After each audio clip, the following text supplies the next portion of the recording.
Hi, welcome to tip 19 of 31. So this one's not really about digital marketing as such, it's more about trying to keep yourself organised.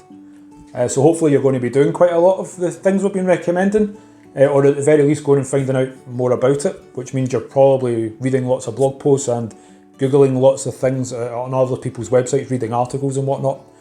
So this tip is very specifically about signing up for a bookmarking tool.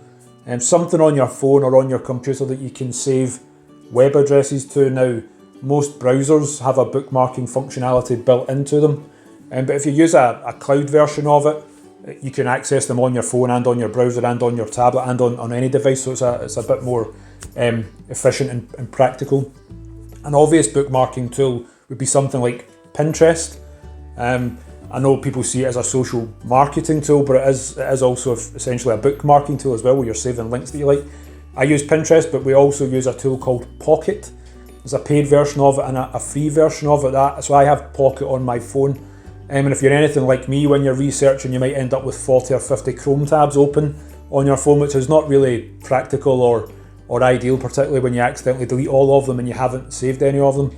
So now if I'm researching a topic, whatever the topic may be, I can click on the share button on my phone. It loads up the Pocket button, I click on it, I can then tag the article and it saves it up into the cloud. I can then come onto my laptop or on a tablet and all those articles are still saved there. It means that if I'm busy but I happen to stumble upon an article that I want to read, rather than trying to remember where I saw that article later on, I can just save it and I can come back to it. So as part of listening to the tips and all the training that you'll be doing, all these sort of things and your research, get some sort of bookmarking tool on there so that you can save the articles you've been reading and refer back to them at some point.